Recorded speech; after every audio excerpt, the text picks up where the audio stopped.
우리의 건강한 삶 위해서는 좋은 환경이 참 중요합니다. 안산시가 우리 시민들이 건강을 위해서 여러모로 참 힘쓰는 것을 좀 봤습니다. 그 중에 우리 안산시의 자랑거리가 하나가 이제 시화호, 인근 시와 연접한 그런 호수지만은 저 시화를 만들었을 때 처음엔 담수를 계획을 했더라고요. 근데 뜻대로 되지 않아서 이 공장에서 흘러나오는 폐수 또 생활 폐수 이런 것들이 계속 저곳에 흘러들어오면서 죽음의 호수, 이게 과거에 기억된 저 시화호에 대한 호칭이었더라고요. 그런데 각고의 노력 끝에 막대한 재정을 투입해서 이제 생명이 살아나는, 지금은 생명의 호수, 환경 보존을 하면 저렇게 될 수 있구나, 그 상징으로 시화가 유명해진 그런 상황이더라고요. 멸종 위기에는 새들까지 날아올 정도로 좋은 수질로 바뀌어진 그 모습을 봤습니다. 또 하나가 안산의 자랑거리 중에 하나가 갈대 습지 공원, 우리 인근에 있죠. 저 습지 공원에서 맑은 공기 또 좋은 환경 속에서 시민들이 이렇게 몸과 마음을 또 쉴 수 있는 그런 여건을 조성한 것. 그 중에 또 하나가 이 쾌적한 공기를 위해서 이 시에서 친환경 수소 전기버스를 경기도에 제일 먼저 들여놨더라고요. 그럴 정도로 이 시민의 건강에서 힘쓴 이 시 관계자 모습을 이제 보기도 했습니다. 그 중에 또 한 가지가 이 안산하니까 자전거 길이 유명해요. 많은 자전거 행렬들이 있고 매년마다 자전거 축제를 또 벌이기도 하더라고요. 연례 행사로 지금 10회가 넘은 그런 상황 속에서 시장의 중심에 서서 시민의 건강 복전에서 힘쓰는, 될 수 있으면 우리의 육체를 통해서 건강도 증진하고, 그래서 자전거 많이 탈 수 있도록 캠페인도 벌이는 그런 모습들을 봤습니다. 그런데 여러분 기억하시는지 모르겠지만은 2011년도에 이 기업들이 만들어낸 가습기, 거기 이제 살균제를 이제 넣어가지고 우리 애가 좋은 환경 속에서 호흡할 수 있도록 했다는데, 알고 보니까 그 속에 독성이 가득한 물질을 집어넣으면 이 가습기, 그 공기를 마신 사람들이 폐 치명상을 입었더라고요. 제가 이제 자료를 찾아보니까 죽은 사망자가 1,868명. 이 가습기 잘못 흡입해가지고 그 피해를 입은 사람이 1,868명이 세상을 떠났어요. 그리고 아직도 이 폐가 망가져서 고통받는 분들이 있더라고요. 그런데 그렇게 고통을 주는 기업에서는 아직도 손해배상을 안고 있는 너무나 아픈 그런 사례를 보기도 합니다. 지금 우리가 민수기서를 읽어나가고 있는 상황까지 있습니다. 여러분 민수기를 읽어가면서 어떤 느낌, 어떤 마음이 든가요? 참 광야길 쉽지 않다, 참 이스라엘 백성은 안쓰럽다, 이런 마음인가요? 저는 이 민수기를 계속 묵상하면서 광야보다 힘든 것이 인간의 마음이구나, 광야보다 더 거친 것이 인간의 내면의 상태구나. 광야길을 걷는데 끊임없이 죄를 지어요. 불평불만. 그 중에 대표적인 것이 하나님에 대한 불신이 극에 달아요. 열두 정탐꾼이 가나안 땅 정탐하고 와서 보고를 해요. 그 얘기를 들으면서 백성의 마음이 무너져요. 그 중에 10명이 부정적인 보고를 합니다. 그 땅 가면 죽는다. 그 땅은 죽음의 땅이다. 거기는 거인족이 기다리고 있다. 우리는 메뚜기 같은 존재인데 가면은 싸움도 못하고 죽는다. 죽음의 땅이니까 거기 갈 수 없다. 그런 보고를 듣고 백성들이 다 부정적이 돼요. 그리고 하나님에 대해서 불평, 원망을 쏟아내요. 이제 그 모습을 하나님이 들으시고 보시고 그 부정적인 반응 보인 모든 사람을 광야에서 죽게 만들어요. 오늘 이 본문의 내용은요, 그렇게 하나님의 중징계를 받고 사람 죽어가는 상황이에요. 그러면서 이스라엘 공동체에 죄로 얼룩진 그 모습, 실신이 계속 죽어가요. 자료를 보니까 그냥 통계상으로 하루에 80에서 100명이 죽어갔을 거다. 매일마다 장례 행렬이에요. 사람 죽어가요. 그런 상황 속에서 이스라엘 백성이 광야를 걸어가는 상황입니다. 그러니까 공동체에 계속적으로 죄악 가운데 신음하는 거예요. 이 죄의 문제를 하나님께서 어떻게 다루시는가? 이 죄로 인해서 오염된 공동체 어떻게 하면 정화시키고 깨끗하게 할 수 있는가? 이 죄에 대한 해결책, 대안, 그 모습을 보이는 것이 오늘 본문의 내용입니다. 이 본문을 좀 함께 살펴보면서 하나님께서 우리의 죄를 어떻게 깨끗하게 하실 수 있는가? 우리가 어떻게 하면 이 죄에 대해서 거룩하게 정결케 될 수 있는가? 세 가지 측면에서 말씀을 좀 같이 나누려고 합니다. 그 첫 번째가요, 흠이 없애야 될 것을 말씀합니다. 무슨 뜻인가? 오늘 본문의 2절을 보십시오. 여호와께서 명령하시는 법의 율례를 이제 이루노니 이스라엘 자손에게 일러서 온전하여 흠이 없고 아직 멍에 매지 아니한 붉은 암송아지를 너에게로 끌어오게 하라. 저기 보면은 암송아지가 등장합니다. 그런데 이 성경학자들 연구한 자료 보니까 3년 된 암송아지일 거다 이렇게 추론을 합니다. 저 암송아지가 왜 끌어오게 하는가? 저 암송아지가 죄를 위한 속죄 제물이에요. 그런데 조건이 있어요. 아무 붉은 암송아지가 가져오면 안 돼요. 조건이 뭔가 온전하고 흠이 없는 것. 저게 무슨 뜻인가? 인간은 죄로 얼룩져 있고 인간이 인간의 죄 문제를 해결할 수 없다는 거예요. 그래서 흠없고 점없는 분이 하나님 거룩한 의를 만족시켜야 하는데 그 만족을 위하여 누가 오셨는가? 흠도 점도 없으신 예수님. 그래서 십자가의 그 죽음에 대한 예표가 저 암송한테 우리에게 보여주고 있습니다. 성경을 보면은 예수님께서 이 땅에 이제 인간의 몸을 입고 공생의 사역을 해서 오실 때 처녀 마리아 몸을 통해서 잉태하십니다. 그때 성경이 이렇게 기록했어요. 성령이 그대에게 임하시고 더없이 높으신 분의 능력이 그대를 감싸줄 것이다. 그러므로 태어날 아기는 거룩한 분이요 하나님의 아들이라고 불릴 것이다. 거룩한 분. 그 거룩한 분이 누군가? 흠도 점도 없으신 예수도. 그분은 이 땅에 오실 때 인간의 방법으로 잉태하지 않았어요. 거룩하신 성령님. 그 성령의 능력을 가지고 그 처녀의 몸에 잉태하신 사건. 죄 문제를 해결하기 위해서는 죄를 얼룩지지 않아야 되니까. 그렇게 초자연된 방법을 가지고 잉태한 사실을 성경은 기록해 놨습니다. 그리고 그리스도가 이 땅에 이 마리아부터에서 태어나셨어요. 그리고 공생의 3년 이 기간 이제 공생의 마지막 즈음에 십자가를 지고 이제 죄를 대신 짊어지고 죽으셔야 될 상황 가운데 먼저 빌라도 앞에 신문 받는 장면입니다. 빌라도가 예수님 만나서 신문을 해요. 그런 다음에 그가 이런 고백을 합니다. 빌라도가 대제사장들과 무리에게 이르되 내가 보니 이 사람에게 죄가 없도다. 이 사람에게 죄가 없도다. 지금 제사장과 수많은 무리들을 예수님을 죽이려고 온갖 죄를 덧씌워서 죽이려고 작정했어요. 그런데 재판사에 섰던 빌라도가 예수님과 대면하면서 확인해 본 결과 이는 죄가 없다. 죽을 죄인이 아니다. 죄 없으신 분으로 빌라도 입을 통해서 성경 말씀하고 있음을 보여줍니다. 이것이 히브리서 9장은 이렇게 설명해 놨습니다. 염소와 황소의 피와 및 암송아지의 채를 부정한 데에 뿌려 그 육체를 정결하게 하여 거룩하게 하거든. 하물며 영원하신 성령으로 말미암아 흠 없는 자기를 하나님께 드린 그리스도의 피가 어찌 너희 양심을 죽은 행실에서 깨끗하게 하고 살아계신 하나님을 섬기게 하지 못하겠느냐. 지금 이 히브리서 말씀은 우리가 읽었던 이 민수기 19장에 대한 정확한 해석입니다. 이 붉은 암소가 누구를 펴는가?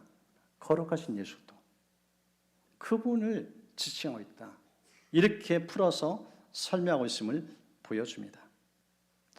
사도 베드로는 그가 쓴 서신을 이렇게 표현합니다. 오직 흠 없고 점 없는 어린 양 같은 그리스도의 보배는 피로 우리가 구원받았다. 우리의 죄를 위해서 예수님께서 어떤 모습으로 대속하셨는지 그것을 성경이 이렇게 기록을 해놓고 있습니다. 두 번째, 인간의 죄에 어떻게 하면 깨끗함을 받을 수 있는가? 생명을 바쳐야 될 것을 말씀합니다. 여러분 본문의 3, 4절을 보십시오.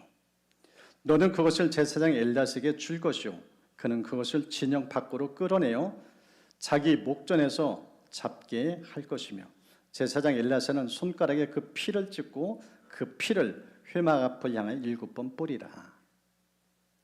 지금 이 붉은 암송아지, 흠없는 암송아지를 잡으라고 말씀해요. 근데 어떻게 잡는가? 진영 밖으로. 그리고 그 잡을 때 피가 흘리는데 그 피를 찍어서 뿌리라. 그래야 정결이 된다. 그 말씀을 합니다. 이걸 히브리서 13장은 이렇게 설명을 했습니다. 이는 죄를 위한 짐승의 피는 대제사장이 가지고 성소에 들어가고 그 육체는 영문 밖에서 불사릅니다. 그러므로 예수도 자기 피로써 백성을 거룩하게 하려고 성문 밖에서 고난을 받으셨느니라. 예수님이 어떻게 이 땅에 오셔서 우리의 죄를 대속하신지, 예루살렘 성문 밖에서 골고다 그 언덕에서 우리의 죄를 대속하신 그 모습을 설명합니다. 근데 이 5절 가지고 조금 더 부연해서 설명합니다. 5절 보십시오. 그 암소를 자기 목전에서 불사르게 하되 그 가죽, 고기, 피, 똥을 불사르게 하라. 모든 걸 다 태워요. 이것은 그리스도의 이 고통이 얼마나 힘겨웠는지, 온전한 희생, 완전한 헌신, 그것을 보여줍니다. 우리의 죄의 대가를 지불하기 위해서 얼마나 주님이 고통을 겪으셨는지 그것을 보여줍니다. 실제 요한복음 19장은 이렇게 기록해놨어요. 그중 한 군인이 창으로 옆구리를 찌르니 곧 피와 물이 나오더라. 십자에서 죽으시고 그 죽으신 예수님 다시 한번 재확인자 그 창으로 옆구리를 찔러요. 찌르면서 그 몸에서 피와 물이 다 쏟아나와요. 처절한 고통이에요. 이 죄의 대가 지불해서 얼마나 주님이 큰 희생의 값을 치렀는지 그것을 우리에게 보여주고 있음을 보게 되어집니다. 6절은 이렇게까지 말씀해요. 동시에 제사장은 백향목, 우슬조, 홍색지를 가져다가 암송아지를 사르는 불 가운데 던져라. 여기서 왜 백향목이 등장하는가? 이 자료를 보니까 백향목 껍질을 벗기면 붉은 피 같은 그런 색깔이 나타나는 거예요. 그리고 우슬조, 우리 출애굽기에 보면은 이스라엘 백성들 출애굽할 때 문설주에 그 어린아이 피를 바를 때 저 우슬조, 저 식물 가지고 그 피를 적셔서 발라요. 그때 산 것이 우슬조예요. 그리고 홍색실, 홍색실은 그리스도의 보혈을 상징한다. 이 삼중 표현이에요. 이 자료에 이렇게 설명해놨어요. 붉은 소, 붉은 피, 붉은 백향목 모두 피의 농도를 3종으로 강화해 우슬과 함께 피에 씻는 기능을 극대화한다. 그것을 이제 표현하고 있다. 이렇게 설명을 합니다. 우리의 이 죄악으로 얼룩진 어떤 것을 씻을 수 없는 이 죄인데 그리스도의 십자가 보혈은 모든 죄를 등에 씻기고 남을 만한 그런 강력한 능력이 있다. 그런 메시지가 담겨져 있습니다. 실제로 히브리서 9장 이렇게 말씀해요.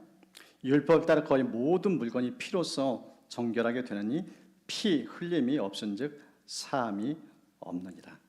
피 흘림이 없은즉 사함이 없느니라. 생명까지 주셨는데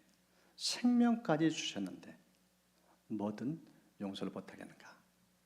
아낌없이 자신을 내어주신 사건, 생명을 바친 그의 십자가의 희생의 의미를 우리에게 지금 말씀을 하고 있습니다.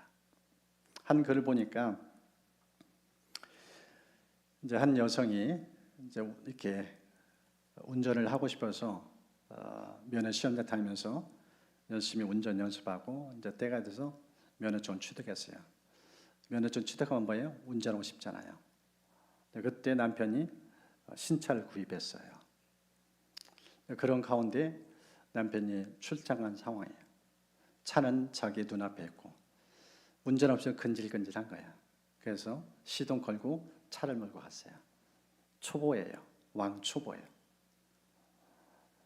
차를 타고 가는데 뭐 사방에서 차 들어오는데 어떻게 감당이 안 돼요. 결국은 사고를 일으켰어요. 신차. 새 차인데 대형 흠집이 났어요. 그래서 보험회사 직원이 와서 어떤 상황인지 설명하고 피해를 어떻게 입었는지 어떻게 해야 될지 여러 설명을 눈앞이 깜깜해요. 남편한테 뭐라고 설명해야 될지 변명할 소지가 없어요. 너무나 큰 흠집이 나니까. 그런 가운데서 이 차의 콘솔에 이 콘솔 박스를 꺼내가지고 뭔가 있는가 좀 확인해봤어요. 거기 보니까 보험 카드가 들어있어요. 그리고 쪽지 한 장이 거기에 써 있어요. 이런 글입니다. 만일 차에 무슨 일이 생기면 기억해요. 내가 사랑하는 건 당신이지 차가 아니라는 걸. 만일 차에 무슨 일이 생기면 기억해요. 내가 사랑하는 건 당신이지 차가 아니라는 걸. 벌써 남편은 아내의 상황을 내다본 거예요. 그리고 아내를 생각하며 그 쪽지를 써놓은 거예요. 그리고 출장 간 거예요. 어떻게 이것을 풀어갈지, 남편은 무슨 말일지 풀이 죽어있고 완전히 침체된 상황인데 그 글을 보는 순간 마음에 큰 위안을 얻어요. 차가 아니라 당신이다. 차는 중요치 않다. 당신이 건강하면 된다. 그 남편의 따스한 배려, 그 모습이에요. 여러분 우리 인생길 좌충우돌 하잖아요. 사고 칠 때도 많잖아요. 근데 사고 칠 때 하나님은 말씀하시기를 걱정 마라. 내가 너를 위해서 대가를 치르었다. 생명까지 아낌없이 너를 위해 주었다. 걱정하지 말라. 죄책감에 눌리지 말라. 이런 메시지입니다. 생명을 주셨다는 뜻은 모든 것 담보하고 책임진다. 그런 메시지에 담겨져 있어요. 오늘 이 불과 말씀에서 주신 하나님의 십자가의 은혜가 얼마나 강력한지 그것을 우리에게 보여주고 있습니다. 세 번째 부분은 인간의 죄 어떻게 하면 깨끗함을 받을 수 있는가? 전신을 씻어야 것, 그것을 말씀합니다. 오늘 본문의 7절, 8절을 보십시오. 제사장은 자기 옷을 빨고 물로 몸을 씻은 후에 진영에 들어갈 것이라. 그는 저녁까지 부정하리라. 송아지를 불사는 자도 자기 옷을 물로 빨고 물로 그 몸을 씻을 것이라. 그도 저녁까지 부정하리라. 이 붉은 암송아지를 제물로 바치는 과정 가운데서 제사의 몸에 그리고 옷에 이 붉은 암송이 돼서 죄로 물든 그것이 영향을 받아요. 더럽혀져요. 제사장뿐만 아닙니다. 이 암송아지를 태울 때 그 현장에 있던 사람도 오염되어져요. 그리고 이 죄를 거둔 사람도 동시에 오염돼요. 이 짐승 속에 죄가 전이됐기 때문에 전가됐기 때문에 이 붉은 암송아지를 가까이 하는 모든 사람은 다 더럽혀진 존재예요. 그런 상황이기 때문에 지금 옷도 몸도 물로 씻어야 된다. 정화 작업을 해야 된다. 그것을 강조합니다. 성경을 보면요, 이사야서 이렇게 말씀합니다. 우리는 모두 죄로 더러워졌습니다. 우리의 모든 의로운 행동도 더러운 옷과 같고 죽은 잎사귀 같습니다. 우리의 죄가 바람처럼 우리를 몰아갑니다. 성경이 우리를 통해서 우리에게 하시는 메시지는 우리는 다 죄로 얼룩된 존재, 누더기 옷을 입고 있는 존재, 냄새 난다는 거예요. 너무나 추악하다는 거예요. 그런 존재라고 성경은 말씀하고 있어요. 마치 제사장이 짐승을 태운 사람, 그리고 죄를 거둔 사람, 얼룩진 것처럼 우리는 이 몸과 영혼 모든 영역에 다 죄로 물들어 있어요. 성경은 이렇게 말씀합니다. 기록된 바 의인은 없나니 하나도 없으며 깨달은 자도 없고 하나님 찾는 자도 없고 다 치우쳐 함께 무익하게 되고 선을 행하는 자가 없나니 하나도 없도다. 모든 사람을 성경은 다 죄인이다. 의로운 사람 단 한 사람도 없대요. 저를 포함해서. 이게 성경이 말하는 우리를 바라보는 시각입니다. 이렇게 죄로 얼룩된 존재. 실제 성경을 보면은 이스라엘 3장에 대제사장이 등장합니다. 근데 그가 입고 있는 옷을 성경은 더러운 옷 이렇게 표현해요. 대제사장인데 입고 있는 옷이 너무나 얼룩져 있어요. 냄새나는 옷이에요. 그걸 보면서 옆에 사탄이 참소해요. 주인. 그렇게 계속적으로 고소 고발을 해요. 그 광경을 보면서 하나님께서 이렇게 말씀합니다. 여호와께서 자기 앞에 선 자들에게 명령하사 그 더러운 옷을 벗기라 하시고 또 여호수아에게 이르시되 내가 너의 죄악을 제거하여 버렸으니 너에게 아름다운 옷을 입히리라. 계속 사탄이 참소하는데 하나님이 옷 갈아입혀 그런 거예요. 누더기 옷 다 벗기고 저 편 보세요. 아름다운 옷. 저 옷이 어떤 옷인가? 로마서는 이렇게 말씀합니다. 주 예수 그리스도 옷 입고 흠도 점도 없으신 그 그리스도의 보배로운 옷, 그 옷을 입혀준 거예요. 계시록을 보니까 이렇게 표현합니다. 빛나고 깨끗한 세마포 옷. 빛나고 깨끗한 세마포 옷. 어린 양 혼인잔치에 신부는 우리가 그 혼인잔치에 참여하는데 어떤 옷을 입힌가? 저 표현이에요. 빛나고 깨끗한 세마포 옷. 눈이 보실 정도예요. 우리 결혼식 신부의 그 웨딩드레스 알잖아요. 너무너무 깨끗해요. 흠도 점도 없어요. 저 옷 입고 예수님과 영원토록 사는 그 혼례식에 우리 참여하게 된다는 거예요. 죄로 얼룩된 존재인데 그리스도께서 새로운 옷을 입혀줌으로 이 거룩의 은혜에 참여하는 이 모습을 보여줘요. 이 십자가 은혜가 바로 그런 겁니다. 한 글을 보니까 한 분이 30대에 뜻하게 실명을 했어요. 멀쩡했던 눈인데 두 눈을 다 잃었어요. 흑암에 살아요. 실명하면서 가족들, 지인들이 그에게 떠나요.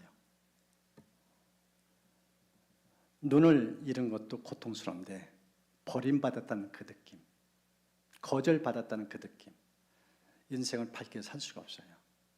홀로 집에 있어요. 혼자 있으면서 생각했던 죽음. 이렇게 살 바에 죽지. 그래서 죽기를 각오하고 밥을 안 먹어요. 근데 죽지를 안 해요. 심지어 자기 몸을 자해까지 해요. 근데 안 죽어요. 그런 가운데 하나님께서 이분의 생각을 통해서 이분이 어떤 존재인지를 드러내셨어요. 갑자기 어느 날 자기 안에 얼마나 죄가 많은지 그 영혼 깊숙한 곳에 죄를 보여주셔요. 그러면서 하나님 앞에 그 죄를 고백하는 시간을 가져요. 내가 이렇게 더러운 존재였나. 그러면서 그가 이런 고백을 합니다.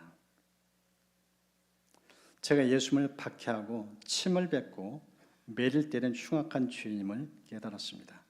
저는 참을 수가 없어서 눈물로 회개했습니다. 고통의 멍에 벗으려고 예수께로 나갑니다. 낭패와 실망 당한 뒤에 예수께로 나갑니다. 교만한 마음을 내버리고 예수께로 나갑니다.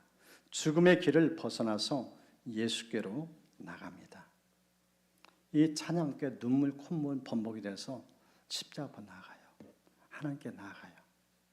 그러면서 그가 이런 고백을 연야합니다. 저는 불순종으로 인해 엄청난 어려움을 체험한 사람이었지만 예수님은 죄가 없으심에도 불구하고 저를 위해 모든 고난을 감당하신 분입니다. 육신의 눈이 보일 때는 그 예수님이 참 하나님이신지를 몰랐지만 실명을 하고 나서야 그 모든 것이 보였습니다. 볼 수 없는 저를 위해 저의 죄를 대속하기 위해 십자가를 지신 예수님의 사랑이 비로소 보였습니다. 두 눈 멀쩡했을 때는 십자가 무엇인지 하나님의 사랑이 무엇인지 전혀 감각할 수 없었어요. 깨닫지 못했어요. 그러면서 지속적으로 불순종 하나님을 완전히 등진 삶을 살았어요. 그랬던 그가 두 눈을 잃으면서 영의 눈이 열려요. 내가 누구인지 비로소 자기를 인식해요.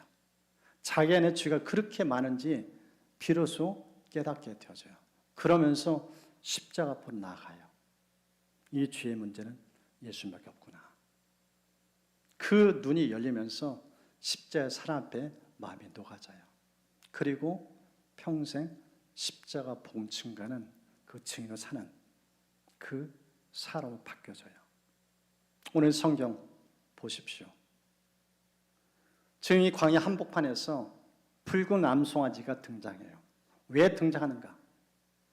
인간은 죄로 얼룩된 존재라는 것.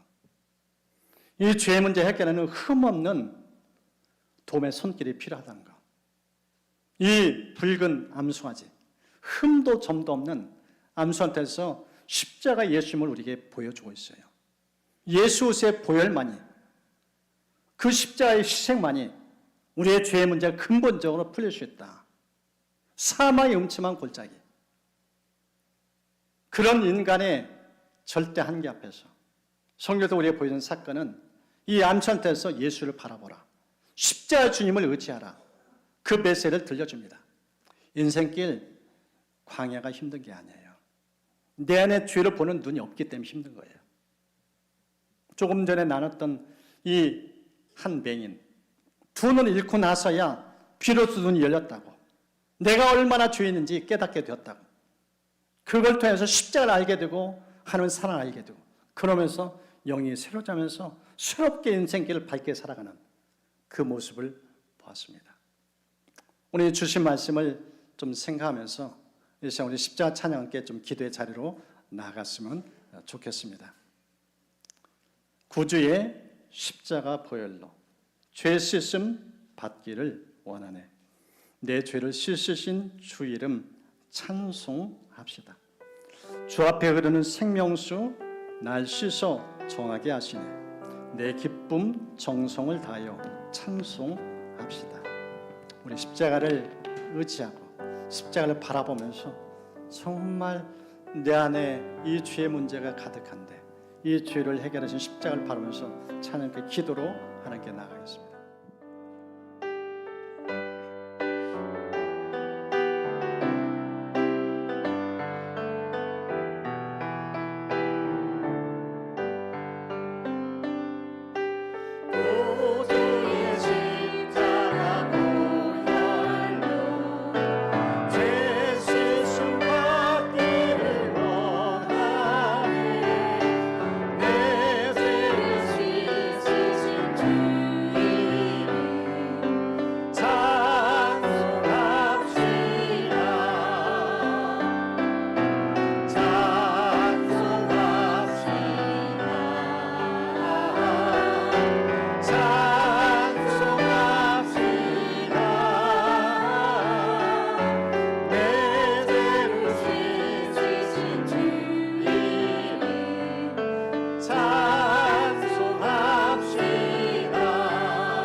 우리 일상을 살면서 하루를 마무리할 때 샤워를 하면서 일과를 마무리합니다.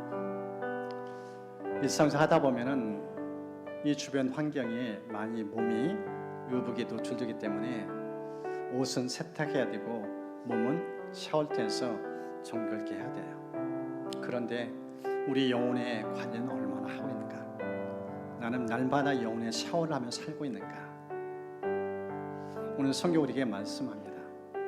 우리는 매일매일 십자가에 나서 영혼의 샤워가 필요하다. 그 말씀을 들려줍니다. 적어도 하루의 일과를 마칠 때 그냥 잠자리 들지 말고 십자가를 떠올리면서 십자가 앞에서 오늘 내 머릿속에서 하나님 싫어하는 생각했던 무엇인가?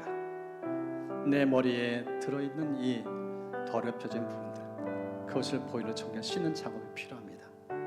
오늘 내가 무엇을 보며 살았는가? 내 눈을 통해서 들어온 생각들, 마음들, 그걸 때문에 더럽힌 영혼은 어떤가? 이 눈에 대한 정화 작업이 필요합니다. 내 입에서는 어떤 말이 흘러져 나왔는가? 내 입에 흘러나는 말 때문에 혹여나 상처 입은 영혼은 없는가? 하루 일과를 돌아보면서 십자가에서 몸의 전신을 좀 씻는 이 샤워 작업이 필요합니다. 주일은 한 주일에 출발하는 첫 시점입니다. 이번 한 주 동안 어떤 것을 살갈 것인지 먼저 우리의 몸과 영혼을 정결케 하는 그런 마음으로 십자가 앞에 나갔으면 좋겠습니다. 주님, 인생을 살면서 바쁘게 사니라 십자가를 의지하지 못할 때 종종 있는데 오늘 십자가 중요성을 말씀하시니 감사합니다. 이 십자가 흘리신 보배란 피를 통해서 제 몸, 마음, 영혼이 정결케 하는 이 시간 속에도 축복하여 주옵소서. 우리 십자가 앞에서 여러분의 내면을 좀 드러내며 기도하는 시간을 갖도록 하겠습니다. 우리 함께 기도합니다.